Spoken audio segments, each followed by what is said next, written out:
this is something you are watching live, please, please go ahead and invite a friend. Hey, Jessica, I see you here.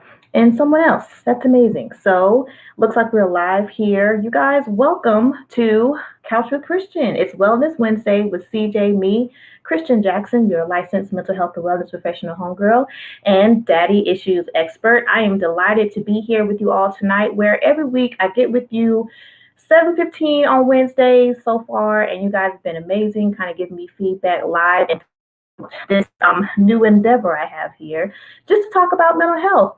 I'm here in South Carolina. I've been doing this whole therapy thing for about a decade, and really in the last year or so have been making it a point, a charge of mine, a mission, if you will, to make sure that I get information about mental health out there to the masses, to make sure that all of us have access to information. So if you are here for the first time, welcome to my page. Hey, here on Instagram. Hey, you guys out there on Facebook and my new YouTube channel. And so if you're on Instagram, feel free to pop out real quick, go to my link tree, find my YouTube link, and like and subscribe to this video and subscribe to the channel. If you're on Facebook watching live, I understand there's an issue with StreamYard to try to get everything out to Facebook. So that is an error on my platform's part. And hopefully they fix that because I'm paying for that thing, okay? But if you're on the Facebook page, please like at Couch with Christian.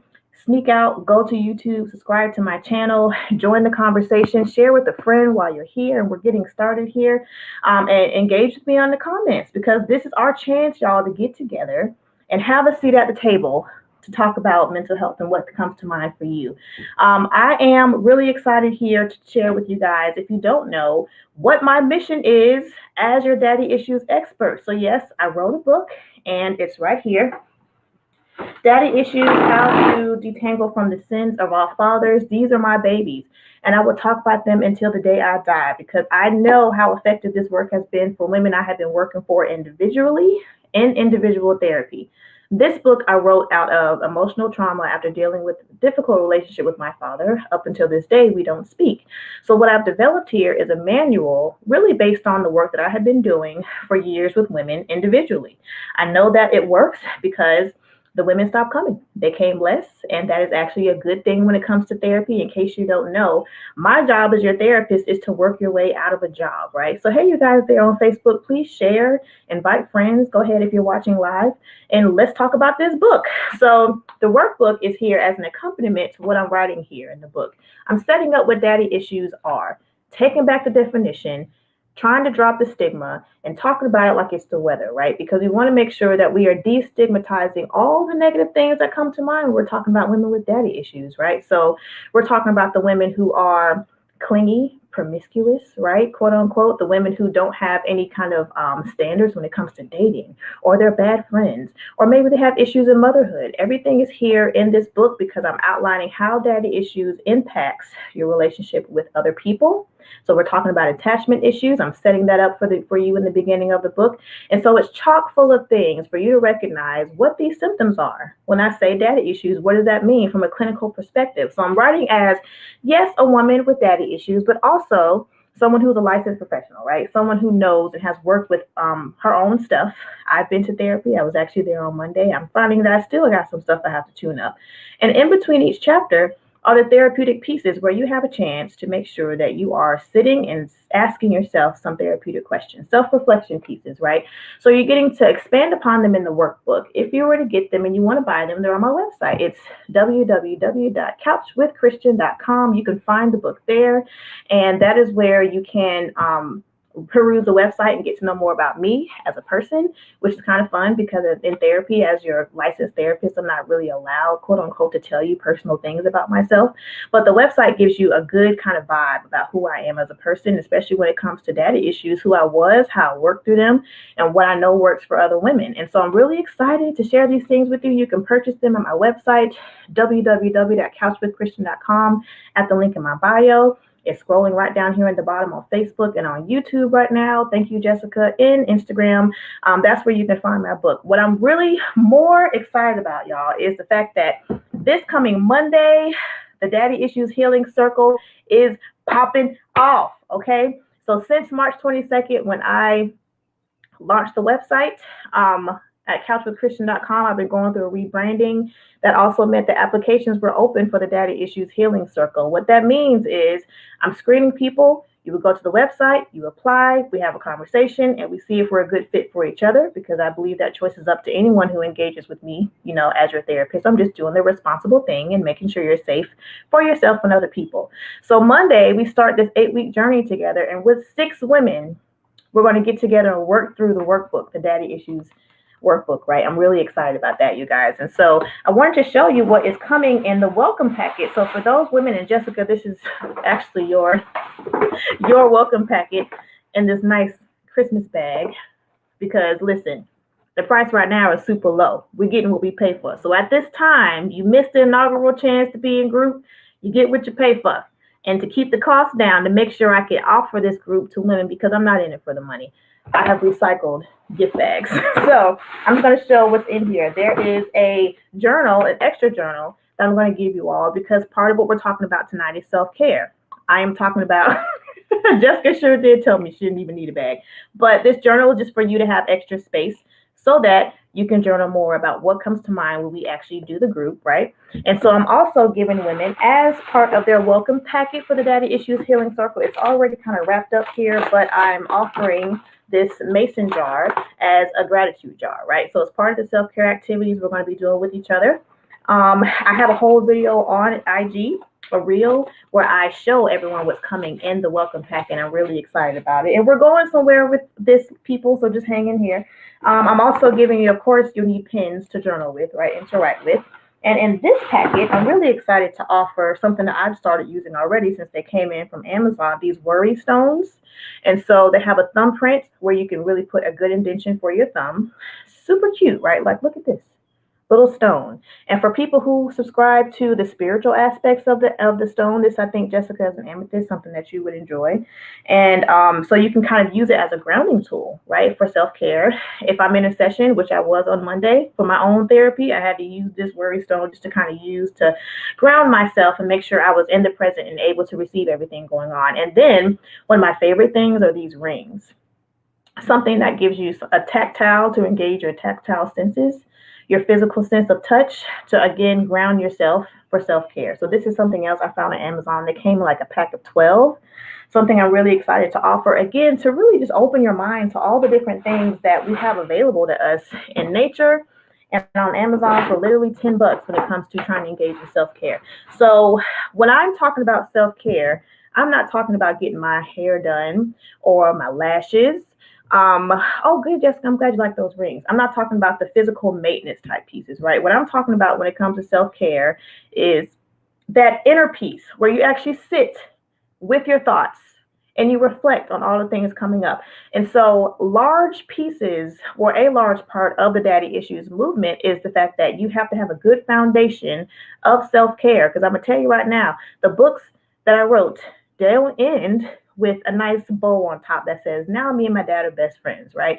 It is an ongoing process for me to make sure that my intimate relationship is one that I have with me and my higher power. For me, it happens to be Jesus, right? That is the foundation. Self-care means, what am I doing to nurture, rejuvenate, and fuel my mind, body, and soul outside of getting my lashes done? Right? So what are those things that are going to be things I can refer back to when I do get super triggered and I'm in my head about something? What is it I can say to myself, whether it's a mantra or whatever it is? How can I care for my inner self? And some of those things we avoid because we know when we sit with ourselves, we may not like what we come up with. But that's what I want to talk about tonight, right? When it comes to self-care, and yes, a large part of the movement for daddy issues and the major key to overcome daddy issues is that it's self-care. We have to be comfortable with what this whole idea is. So if you're in the comments live or you're watching the replay, how do you define what self-care is? That's one thing that I'm really curious about. And how did you get this message? Who told you what self-care is, right? I have been having this conversation a lot lately with women in therapy, some friends, just about the fact that we don't have space, quote unquote, to engage in self-care activities. It's something that I think is really unfortunate when it comes to us being intentional And I made this point last week when I was talking about grief. Intention is the conscious decision to decide how we want to experience something. So if I start out my day and I say I want to experience peace, then that means I have a really good guardrail for how I'm going to interact with different people, what I'm going to engage in. That counts as self care, right? And so, one of the things that I think is important is first identifying what that is. Part of the conversation I've been having a lot lately is the guilt that is associated with even thinking about yourself and putting yourself higher on the totem pole. So, what is it about that guilt? On my website, couchwithchristian.com, I blog. So you can go there and catch up on my blog pieces. One of the things that's going to launch on this Saturday, I have it scheduled to pop off, is the mom guilt. What is mom guilt? What does that even mean? That I think is a huge barrier to what self-care is. And I think that one major piece we need to look at is the definition of guilt. Brene Brown, the Brene Brown, she has a really great definition to help us distinguish between shame and guilt. I write about it in my book as well, and I reference her pieces where she tells us that guilt means I did something bad. So one of the first tips I have for you when you're thinking about addressing the guilt that comes with wanting to even engage in self-care, engaging in self-care, and then also coming back and feeling bad about it. Let's define what guilt means, okay? So put it in terms that make sense. Working definition for today's discussion, guilt means I did something bad. So retrain your brain. That is my first tip for you to address the guilt that comes with self-care is retraining your brain. As survivors of trauma, we have learned and downloaded a lot of messages that at the time of our traumatic event have served us, right? So if I was bitten by a dog, it served me well to make sure that I stay away from dogs to be safe, right? But now, like I'm 35 in a couple of weeks, right? I've learned that dogs can be trained, they can be friendly. So that message that I learned that holds so tight and so dearly in my brain that says, Christian, stay away from dogs, it doesn't serve me anymore. I've had new experiences that reinforce something more positive.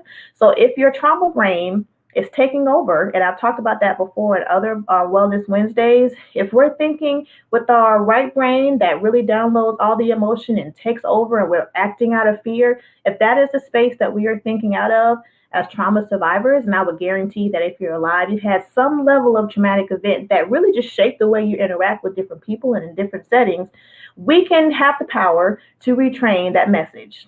So if for some reason self-care means or equals you're selfish, which is another discussion I've been having a lot of lately. What does that mean? Why is it that you're carrying guilt?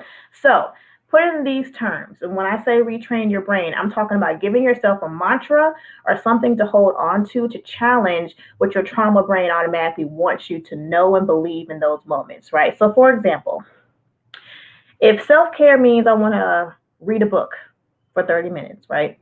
So did I do something bad? Meaning, again, guilt, I did something bad. Did I do something bad by reading a book for 30 minutes? Did I do something bad by going to take a walk for 30 minutes? For breathing for a second? After you work really hard on your job all day and then come home maybe to someone else? Or you come home and of course there's always going to be something to do. There's laundry, there's always going to be dishes, there's going to be trash to take out, all those things. When I decided to just do this thing Christian is talking about and taking 30 minutes for myself, did I do something bad? And when you say it out loud, it sounds kind of silly, right? And I like to see in therapy the lights go off, right? The light bulbs go off, and I see a lot of my moms, especially, they'll say, you know what, it's not a bad thing for me to want to sit down for 30 minutes and not talk to anyone. It's not a bad thing, right? Hopefully all the things are taken care of in your home where your children and your families are safe, and that's great. But did I do something bad? So that is one way that you can retrain your brain. Thank you, Jessica. Hell no, I didn't do nothing bad by just taking 30 minutes for myself. Because we have to retrain our brains against the things that we have learned after downloading certain messages, which takes me really into the second point. Where did you get this core belief that self-care is selfish? What are your elders? What did your ancestors tell you about self-care? Now, one of the things that I know is pretty familiar for some people, you might hear someone say, if you can lean, you can clean. Some of the grandma and auntie told them that. Now, that is what we call a core belief. That is a critic, right? That is the message that influences the way that you do things now. I had a conversation today, and someone was like, if I'm just sitting around, I know there's something that I need to be doing. Like, I should be, right? You got the shoulds going on in your head, and you're guilting yourself. You were doing something bad. sir, them, they, because you're just sitting there when really our bodies are going to tell us when we need to slow down.